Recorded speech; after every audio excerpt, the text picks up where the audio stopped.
Mattress Mack. Does that name not ring a bell? We'll beat their price, the same quality, and we will save you money. Well, if you're not a Houstonian or a sports enthusiast like me, maybe I could see why. In 2022, Mack made history after winning a $75 million payout, the largest sports betting payout in history, after successfully predicting that the Astros, would win it all. Last weekend, I traveled to Houston to sit down with Mattress Mack and discuss a side of him that folks might be less familiar with, Patriot Mack. He's not only making bets on sport teams, but he's betting on America. That interview starts now.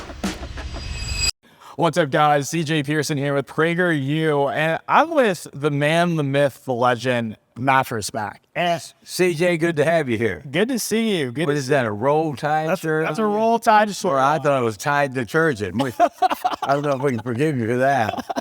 You're a UT guy. I am. You're a UT guy. I can respect that. You know, Austin's a great I have place. to get a little bet going on the game next year. Hey, I'm okay with it. I'm okay with it. Let's have some fun with it. You know, what's interesting is I first learned about you, obviously, I think like a lot of people learn about you, is through these incredible bets that you've been making. Like you made the largest the largest payout in sports betting history last year, or 2 years ago, right? When you bet on the Astros. Yeah, 22. $75 million that you won from betting on the Astros. What kind of got you involved in the sports betting world to begin with? It was a hedge.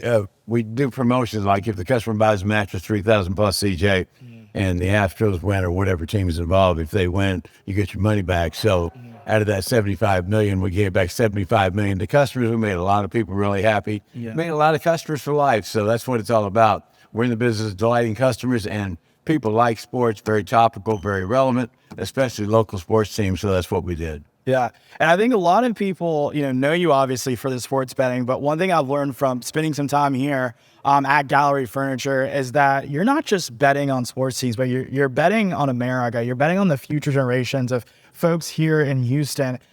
Talk a little bit about your philanthropic involvement and why you are so, dead set on giving back to the community. My father taught me that the essence of living is giving. That was a John Paul II quote, but my father lives his life giving, taking care of people, helping people. My parents would have never thought about going on a vacation without us 6 kids in 1,000 years. Yeah. Their life revolved around family, faith, community. Mm-hmm. I remember one time when I was 7 or 8 years old, my father sponsored the entire leagues for the Little League. Mm-hmm. One of those parents said, "You're just doing it because you're 2 boys' place." And no, I'm doing it because I want to help all of these kids. And that's who I learned all this giving from, was from my father. Never forget one time, this guy who was 2 years ahead of me in high school, my father founded the Catholic high school that I went to. Mm-hmm. This guy was 2 years ahead of me. He played quarterback. My father helped him get a scholarship to Dartmouth College, which is an esteemed Ivy League school. He went up there for the first semester, did well, came back home for Christmas. Then he didn't have any money to get back to Dartmouth College. He was going to have to drop out. My father put him in the car, drove him all the way up there and dropped him off. Yeah. So to put that succinctly, just giving is a part of your DNA. It's who you are. It's who I am, and it's who my children are, and my wife is a very giving individual. So, all this materialism and this and that is fine, but at the end of the day, when we stand in front of the Creator, our Creator will not ask us how much money did you make. Instead, the Creator will ask us, how much of a difference did you make? So we're out here doing wacky things, trying to attract publicity, trying to sell more furniture so that we can help people. And one of the best ways to help people is to get them a job, because I believe that work is life's greatest therapy. Yeah. And that hard work ethic has put you in a position where you're even able to make these $1.5 million bets. But it hasn't always... the customers buying right. Well, yeah, that too. Our bets. But it hasn't always been that way. You started this business from a tent, and you would drive, from what I understand, from Dallas to Houston. Kind of speak about that, about the origins of Gallery Furniture. I was broke many years ago in Dallas. I was feeling sorry for myself. I felt like I was a victim of circumstances, which a lot of people did then, and unfortunately a lot of people do now. And I woke up kind of early one Sunday morning. Being a Catholic, I wasn't interested in television evangelist, but I turned the television on. Lo and behold, there he was, looking me right in the eye. His name was Oral Roberts. Mm-hmm. And a miracle happened this Sunday morning. The miracle was Oral Roberts was not asking for any money, but he was preaching a message. And the message was that the greatest challenge that we all have from our Creator is to use our talents. And he looked at me through that television, and I felt like he was talking directly to me. He said, get up, go to work, and make something out of your life. He said, get up, go to work, and make something out of your life. That was a seminal event in my life. I remember it like it was yesterday, even though it was 45 years ago. And I still think about that phrase every day, and I try to live it to the fullest. People ask me all the time when they come out here Sunday night at 7 o'clock and I'm here, when in the world are you going to retire? I'm going to die at the front desk, and I will die happy. I think that's incredible. I think it speaks to your work ethic. What you got hinted on is something, unfortunately, that is kind of going out of style, especially with people my age. I'm 20 years old, and I think there are a lot of people my age who are hell-bent on this victimhood narrative. But you said you went from broke to where you are today. What gave you that drive? What gave you that ingenuity to keep going? For a lot of people, I think today would have just quickly given up. It's really those words of Oral Roberts and the fact that I didn't want to be a failure all my life. And I decided to take that infamous American word, VICTIM, and change the IM to OR, from a victim to a victor. And that's what I did. And that's what I'm trying to help these kids do that come to work for me. A lot of them have had checkered backgrounds. Y'all met Jerry a while ago. He came here with some checkered background. Now he's one of the best people that's ever worked here. He's a shining light for the world. So that's what we're trying to do, is help people discover the immense talent in them, and it is in everybody. I don't care if they're autistic. I don't care if they're have Down syndrome, what their condition in life is. There's something special God put in them, and our job is to help them find it and realize it and relish in the fact that work indeed is life's greatest therapy. Yeah. And, that's something for me that I really do deeply relate to. I'm a 20-year-old black kid raised by my grandparents in the Deep South. If you listen in Augusta, Georgia. Oh, is that right? Yeah. So spend that time growing up there. But if you listen to what the left says about people that look like me, we're supposed to be perpetual victims. I wasn't supposed to achieve anything, wasn't supposed to do anything. But now I'm sitting across from you and we're having this conversation. And I think for you, right? Good for you. Thank you. It reminds you, as we tape this, the Final Four basketball tournament is in Houston.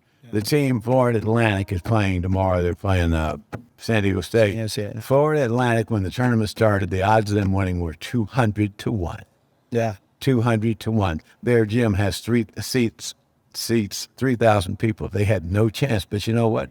Nobody told the coach that. Nobody told the players that. And what they did was they pulled themselves up by their bootstraps. Yeah. I read an article in some leftist publication a couple months ago, said, bootstrapping is no longer possible in the United States. Yeah. I would say it's absolutely wrong. I see kids and people bootstrap themselves every single day because, I had the same singular unfair advantage that you have, and that advantage is called desire. Yeah. Still in this country, you can do anything you want to do if you want to do it bad enough.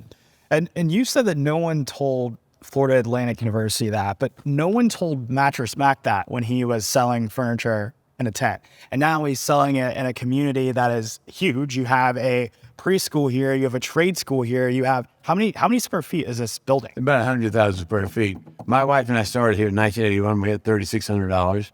Yeah. We started with 3 abandoned model homes. There was bums, homeless people living in those homes. There was no plumbing, so as you can imagine, it was a little dirty. We cleaned it out. We started selling furniture there. It was not unusual at all for us to sell the furniture on a Saturday night, and I had a U-Haul truck I rented. I would drive to Dallas, meet my friend at his furniture store where he taught me the business at 12 or 1 o'clock in the morning. Buy $10,000 worth of furniture was all the money I had. Drive it back down here to Houston and sell it on Sunday.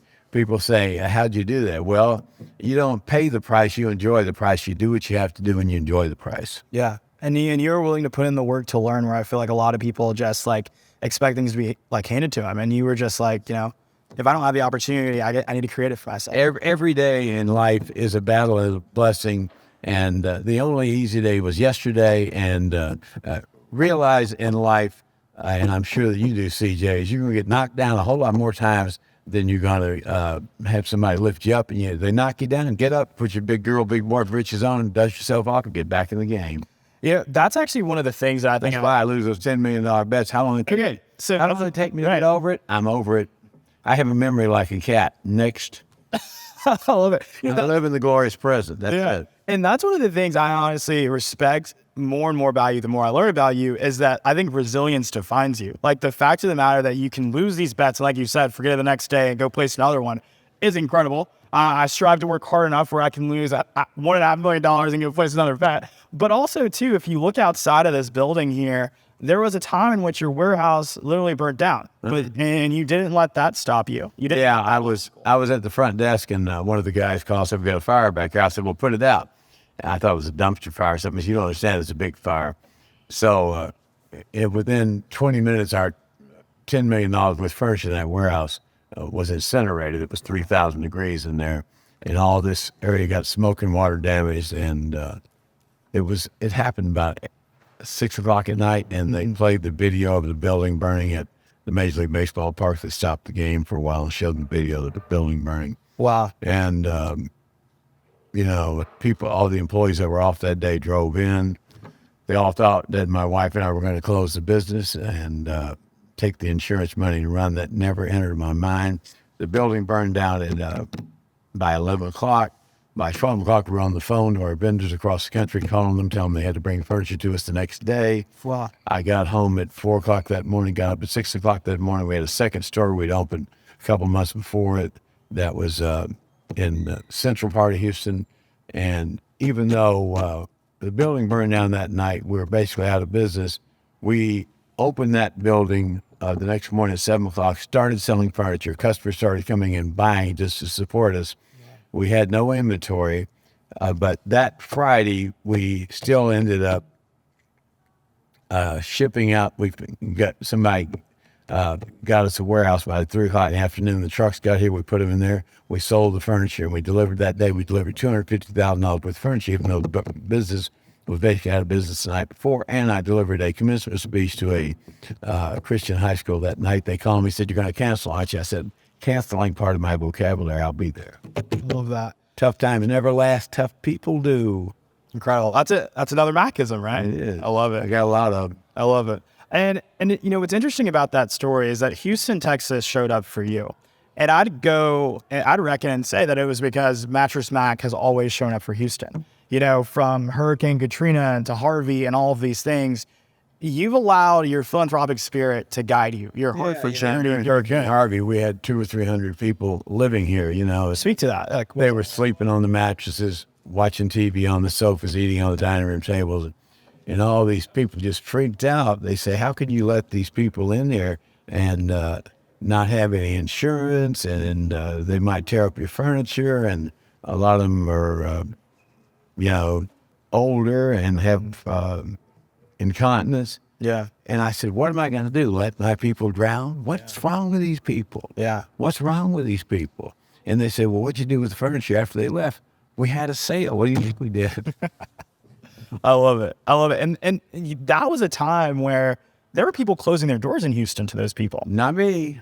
Not you. Not me. They're coming in. We're coming in. These are my people. Where am I to go? What's interesting about that is that oftentimes you see, on the left and in the media, people describe conservatives as self-centered, as greedy, as self-interested. But you are the exact opposite of every single one of those descriptions. Are they lying, or have they just not met you? I'm self-interested in preservation. I'm self-interested in making the world a better place. I'm self-interested in making Houston the safest county in Texas, not the deadliest. I'm self-interested in helping these kids go into these high schools, these trade schools, learn a skilled trade that, by the way, can't be offshored to China.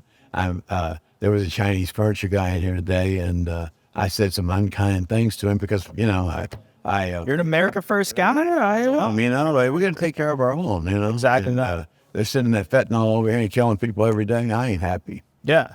And it's what do you think is the greatest threat to all of those things that you just said? That's current. People thinking they can't achieve the American dream is total crap. Look at Florida Atlantic University. You can do what you want to do if you want to do it bad enough, and put all the naysayers to the side. And if somebody is pulling you down, saying, "Why don't you stay home with me? Why don't we watch TV and smoke pot and do all this all day?" You know what you need to do? Get some new friends. Yeah, exactly. Get somebody who's ambitious, somebody who wants to make something out of themselves.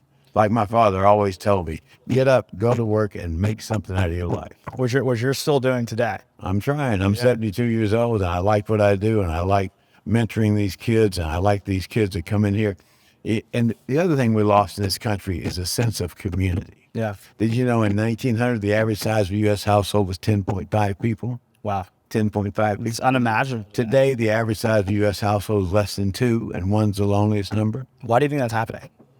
Because they have no parents, because they don't respect their elders, because the biggest harm is these cell phones. Yeah. That I'm a slave to mine, just like everybody else is. Yeah. So these kids come into work for me. A lot of them have been in jail, been in trouble, this and that. That's okay. Life offers you a second chance. It's called tomorrow. Suit up. Yeah. That's another one of my Mackisms. And so these kids come in, they're scared to death. Their eyes are darting around. They don't know what to expect.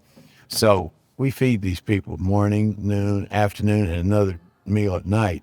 And so they all eat in that restaurant over there. Yeah. But I have one ironclad rule in that restaurant: no iPads, no iPhones, no computers. You can actually sit there and talk to each other. You got to hang up and imagine that. You got to hang up and hang out. You know what? Then all of a sudden they meet friends at that table, and they have a problem. Somebody at that table's been through it, can help them solve it. And if when their car breaks down and they feel like calling in sick, they said, I'm going to show up because my friends are counting on me. So it creates a sense of community. That's one of the reasons I do these sports promotions, is because the Houston Astros, the best thing about them is not that they're a great baseball team, but they bring everybody together, no matter what race, color, creed, religion, political party, all ages. They're all there wearing that orange and blue, and they're all together. And that we need to strive for more community in this country. That's why this building's 100,000 square foot. We put 30,000 into a trade school that's free that we pay for, a high school for kids 16 and 26 that we pay for, and a preschool over there for our team members, kids, and the kids from the local neighborhood here.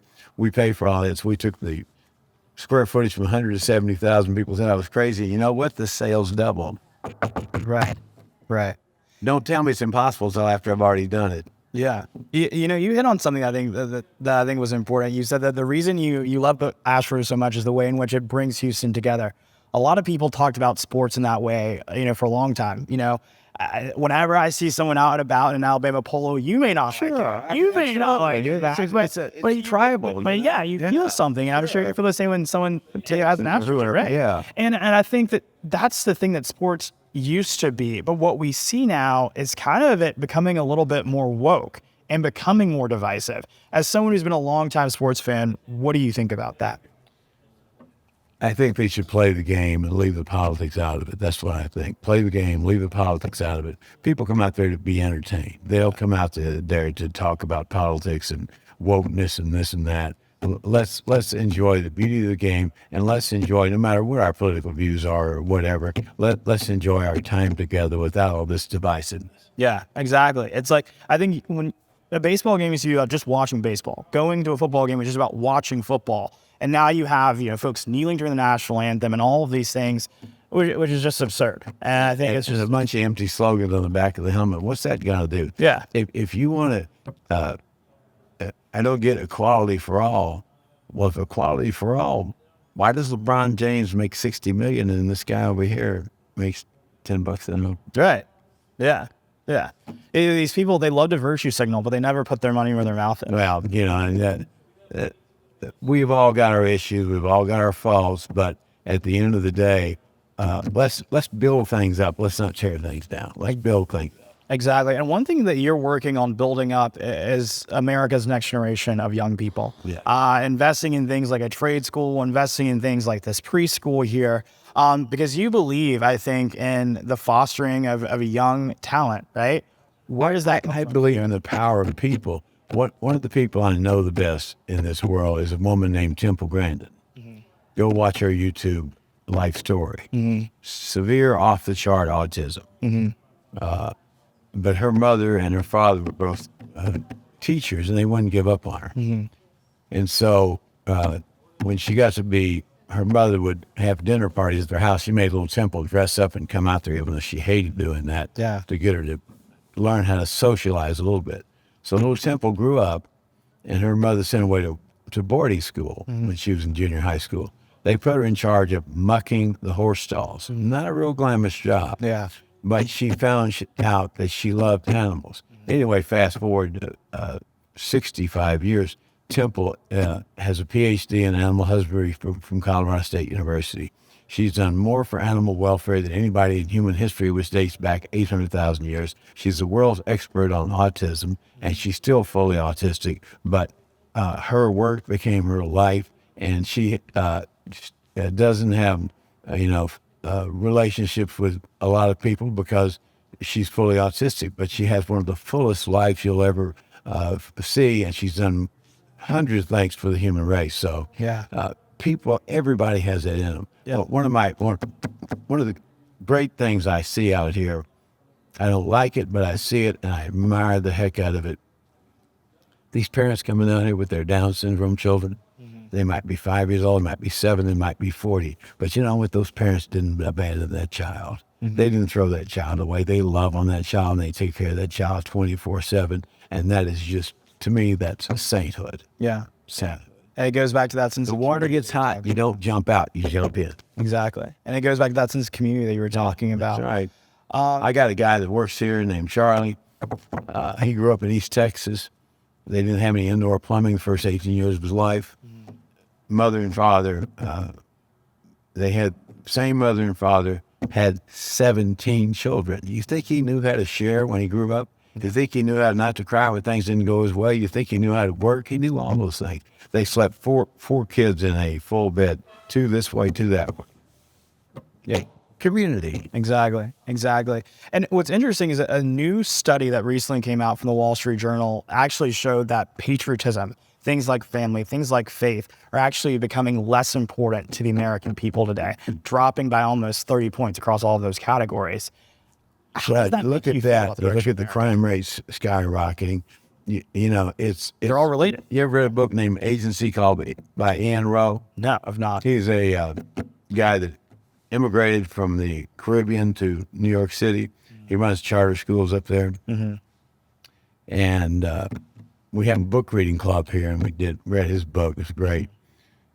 It had about 50 people, 50 team members every day. We read all 14 chapters. He came down one day and read a chapter for us. Great guy.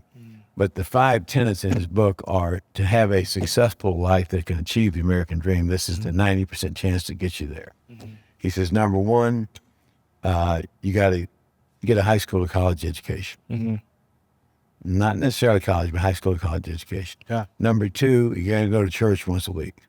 Not only for faith and morals, but also for community. Church builds community. I love the Mormon church. If you're a tithing member and you lose your job, you work at the church and they pay you money until you find another job. Wow. That's the safety of that. Yeah. Number 3, you get a job. Number 4, you get married. Number 5, you have children. Yeah. In that order. Imagine that. Yeah. And then that used to be the American dream, right? Having a children, starting a family. But what we see today is that this modern culture demonizes those things. Like, they demonize work too, and that has to stop. Yeah. It has to stop. Work saved Temple Grandin's life. My daughter Elizabeth has severe obsessive compulsive disorder. When she was in the 6th grade, the doctors, nurses told the psychiatrist, myself and my wife Linda, to put her in an institution for the rest of her life. You know, my wife and I, we're not buyers, we're sellers. We weren't buying all that. It was a fight every day to help her get better, and she used to grab a butcher knife every night and beg her beloved sister to kill her because her OCD was so bad. It took her 8 hours to take a shower, blah, blah, blah. And anyway, she'll always have mental illness, but now she has a PhD in psychology from University of Houston. Wow. And she's one of the premier OCD specialists in the world. That's incredible. Work is life's greatest therapy. Yeah. I think that's also a testament to the fact that you shouldn't allow your life to be dictated by what others think that you can achieve, but what you actually know you can achieve, right? Everybody has talents. Yeah. Everybody has talents. There's a place in Brookshire, Texas, called Brookwood. It has a home for 100 adults with severe learning disabilities. Some have Down syndrome, some have severe autism, some were perfectly normal people, successful careers, but they got in a severe car, automobile accident, brain damage. And everybody at my friend Yvonne Strait runs that. She started it when her child had meningitis many years ago and had brain damage. And so Yvonne's very young, very active. She's 95. still works every day. But everybody at Briarwood has a full-time job because Yvonne has learned that their self-esteem, when they come in there, their self-esteem's down here. Then they get that job, their self-esteem goes through the roof. Yeah. So during the pandemic, the state wouldn't let her people work. Yeah. It was driving them crazy. So one of the counselors there got the idea, let's let them work outside. What can they do? Well, let's get them some paint. They can paint on our car windows with washable paint. So you know what one of them painted on the car window? What are they paying? Let me work. Wow. Wow. To human instinct. Yeah. We have demonized work. Shame on us. Exactly that. You know, one recurring thing through everything that you say, and that I've kind of picked up on a pattern of, is that you like making risky bets. You give people second chances that a lot of other people wouldn't. You bet on teams that aren't always the winningest teams, but you make those bets not because they're risky, but because you think they're right. That includes your investment in young people too. It's one thing that at PragerU we're super passionate about, because a lot of people say, well, this generation's too far gone. But if we give up on young people, if we give up on Generation Z, we will lose this country. It's like Elizabeth. We could have given up on her, not in 1,000 years. Exactly. They turned you know how to boil a frog? No, I don't know. Well, you teach me? Frog in 72-degree water. You turn the heat up a little bit, and pretty soon it goes from 72 up to 212 degrees, and that frog boils to death. Now, if you threw that frog in that boiling water, he's going to hop right out. Yeah. But you do it that way. I ain't giving up. Yeah. I ain't giving up. I ain't giving up to the day I die, because I believe in my child. I believe in these people. I believe everybody has talent to do something. Yeah. Find it. That's what Yvonne at Briarwood, they got people that are full-time paraplegics. You know what they do to work? They sit there and smile at the other people all day long. Wow. It's huge. How good is that? Yeah. And you're not giving up, and you're doubling down. You're not just down. You're tripling down. You got a high tolerance for risk, you know? Yeah. I came in the world naked, I'm gonna go out naked. Yeah. And you're betting on America in a real way. I know school choice is important to you. Speak to how you got involved in that world. Why is it such a big part of what you do here? You know, everybody deserves a great education, and if free enterprise determines where you go to school, well, give them a voucher, let them go where they want to go. Let the parents decide where these kids are going to go to school. And then all of a sudden, the public schools, and there's some great public schools, but some of them are underperforming, but they don't have any students. They'll get the hint that we better pick our game up. It's just like free enterprise here. Yeah. You know, I can't stay at home and sleep all day and expect this business to run. I'm up here running it every day, and these guys here and ladies are working like heck to take care of our customers. Because you know what? If we don't take care of our customers, somebody else will. Exactly. Well, that's huge. I appreciate you for taking the time. This has been super enlightening. It's great to see this side of you, right? I feel like everyone knows the guy who won $75 million, but I don't think they know the guy who has given so much to Houston, has given so much to so many at-risk youth in this community. And the media would like for people to think that people like you don't exist. All conservatives are supposed to be these scary boogeymen who hate people that don't look like them, who hate young people, all of these things. But that's not true. And your life is a testament of that. You know, at the end of the day, the good Lord put us on this earth to make the earth a better place.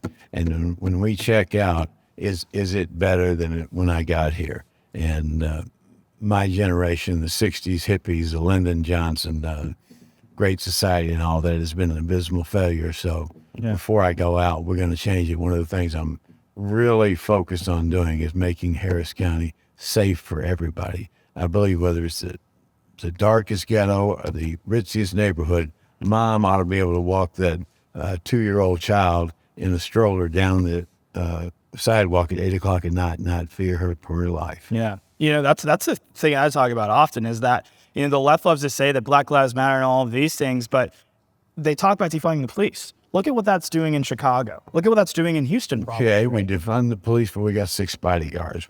What's consistent about Right, yeah. Or they want to implement gun control as they are in the most secure building, the capital of the United States. Oh, my God. Yeah. I go past those government buildings. They've got a brick wall all the way around. Right. You can't get supposed houses of the people. And